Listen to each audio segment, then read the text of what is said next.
Hi అండి. ఈరోజైతే నేను చోలే మసాలా కర్రీ అయితే చేశాను. అది ఎలానో మీకు రెసిపీ షేర్ చేస్తున్నాను. ముందుగా నేనైతే కాబోలి శనగలు ఒక 4 అవర్స్ వరకు నానబెట్టానండి.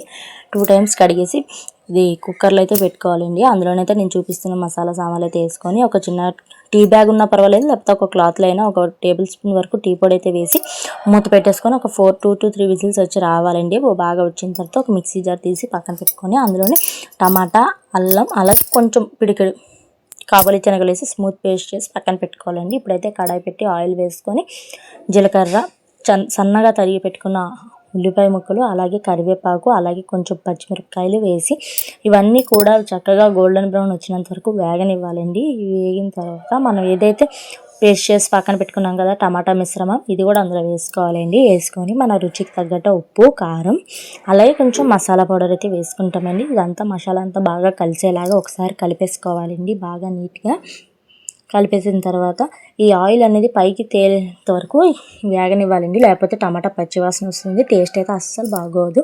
చూసారు కదా ఆయిల్ అయితే పైకి తేలింది. ఈ టైంలో అయితే మనం శనగలు అయితే నానబెట్టాం కదా, ఉడకబెట్టాం కదా, అవి అయితే వాటర్తో సహా వేసేసుకోవాలండి. ఇది ఒకసారి కలిపేసుకొని చిన్న గ్లాస్తో వాటర్ వేసుకొని మన గ్రేవీని అయితే అడ్జస్ట్ చేసుకుంటామండి. మనకైతే గ్రేవీ ఏ కన్సిస్టెన్సీ కావాలో నేనైతే ఈ కన్సిస్టెన్సీలో చేసుకుంటున్నాను.